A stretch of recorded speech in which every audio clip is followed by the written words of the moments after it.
Hello friends, welcome to my channel. দেশ এবং দেশের বাইরে থেকে যারা আজকে আমার ভিডিওটি কন্টিনিউ করেছেন প্রত্যেককে gardener tips with Kamal YouTube চ্যানেলে স্বাগতম। তো ফ্রেন্ডস, আজ আমি আলোচনা করব জাম্বুয়া অর্থাৎ থাই বাতাবি লেবু গাছের পরিচর্যা। আপনারা দেখতে পাচ্ছেন এই ছোট্ট লেবু গাছে মাত্র 3টি ফল ধরেছে, যেটি এক অপ্রত্যাশিত একটা বিষয়। ছোট্ট লেবু গাছে এইভাবে ফল ধরার জন্য কি কি করবেন, কিভাবে পরিচর্যা করবেন, সবকিছু থাকছে আজকের ভিডিওতে। তাই আজকের ভিডিওটি না স্কিপ করে কন্টিনিউ করবেন। আপনারা দেখছেন আপনাদের প্রিয় YouTube channel gardener tips with Kamal. Friends, কোথাও জাম্বুয়া নামে পরিচিত, কোথাও বাতাবি লেবু নামে পরিচিত এই ফলটি, কিন্তু খেতে স্বাদে একই, কিছুটা মিষ্ট এবং কিছুটা মিষ্টতা কমের পার্থক্য থাকতে পারে। ছাদ বাগানে বর্তমানে এর জনপ্রিয়তা প্রচুর পরিমাণ বেড়ে চলেছে। তো আজকে আমি আলোচনা করব এই গাছের কিভাবে পরিচর্যা করতে হবে, কিভাবে ফুল আসার পরে পরিচর্যা করলে আপনার গাছে প্রচুর পরিমাণ এই ধরনের ফল আপনারা ধরাতে পারেন। একটি গাছে যদি এই ধরনের ফল ধরে থাকে, আপনারা বুঝতে পারছেন যে 10টি ফল যদি একটি গাছে এইভাবে ধরে থাকে, তাহলে গাছটি মানে কি অবস্থা হতে পারে। মাত্র 1 বছরের কম বয়সী একটি গাছ গ্রোথ যেমন সুন্দর হয়েছে, পাশাপাশি গাছের ফল যে হারে বৃদ্ধি হচ্ছে, সে হারে আগামী দিনে এই গাছটি এক বৃহৎ আকারে পরিণত হলে প্রচুর পরিমাণ ফল এখান থেকে পাওয়া যাবে। তো ফ্রেন্ডস, ডরমেন্সি পিরিয়ডে সাইট্রাস প্রজাতির প্রত্যেকটি গাছে ফুল আসে। পাশাপাশি এই জাম্বুয়া বলেন আর থাই বাতাবি লেবু বলেন, এই গাছেও প্রচুর পরিমাণ ফুল এসেছিল। তো প্রতিটা ফুল পূর্ণতা পায় না, কয়েকটি মাত্র ফুল পূর্ণতা পেয়েছিল, অর্থাৎ পরাগ মিলন সম্পন্ন হয়ে এই মাত্র 3টি লেবু ধরেছিল। এর পাশাপাশি এই লেবুগুলো যখন বড় হতে শুরু হলো, তখন সেই সময় একবার অবশ্যই কিছু পরিমাণ কীটনাশক এবং ফাঙ্গিসাইড স্প্রে করে দিতে হয়। এই কীটনাশক এবং ফাঙ্গিসাইডের মধ্যে আপনারা আলফামেট্রিন 10% ইসি কম্পোজিশন, ডাইমাটের 30% কম্পোজিশন, ইমিডাক্লোপিড গ্রুপের যে কোনো কম্পোজিশন বা সবিক্রন 425 ইসি কম্পোজিশনের যে কোনো কীটনাশক আপনারা একবার স্প্রে করবেন।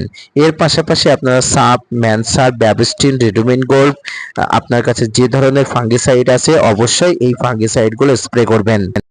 ফ্রেন্ডস, এবারে আছি গাছে খাবার দেওয়ার কথা।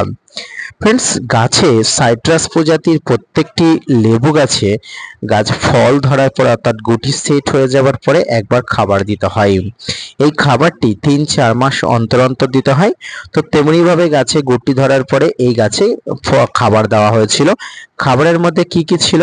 খাবারের মধ্যে ছিল শিংকুচি, হাড় গুঁড়ো, নিমখোল, ভার্মিকম্পোস্ট, এসোফিম এবং এর সঙ্গে অবশ্যই কলার খোসা গুঁড়ো করে গাছের গোড়াতে খাবার দেওয়া হয়েছিল।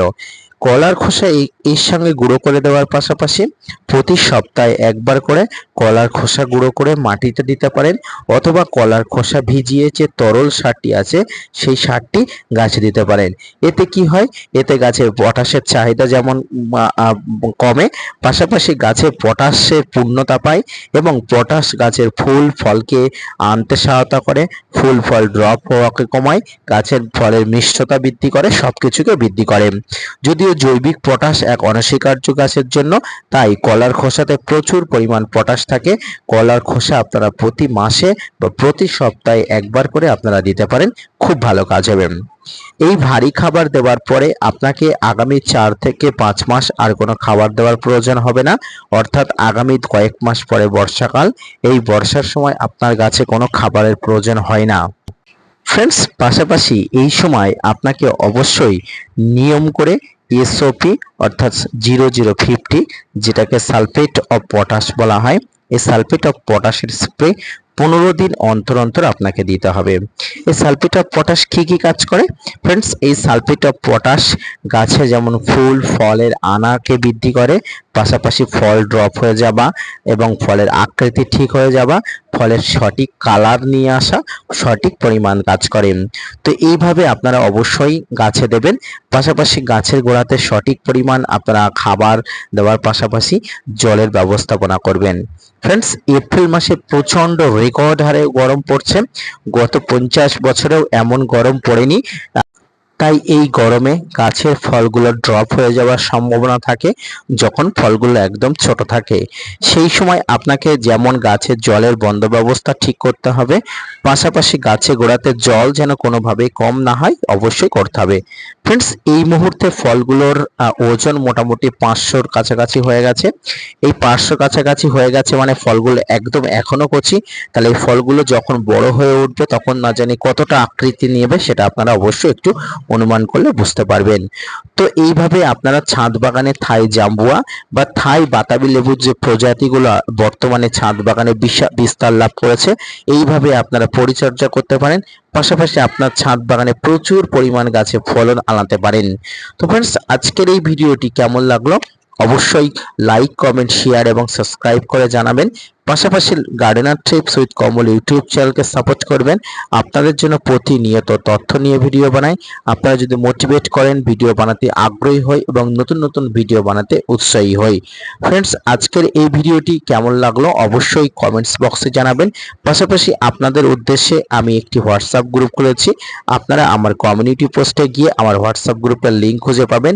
সেখানে ক্লিক করলে আমার হোয়াটসঅ্যাপ গ্রুপে চলে আসবেন।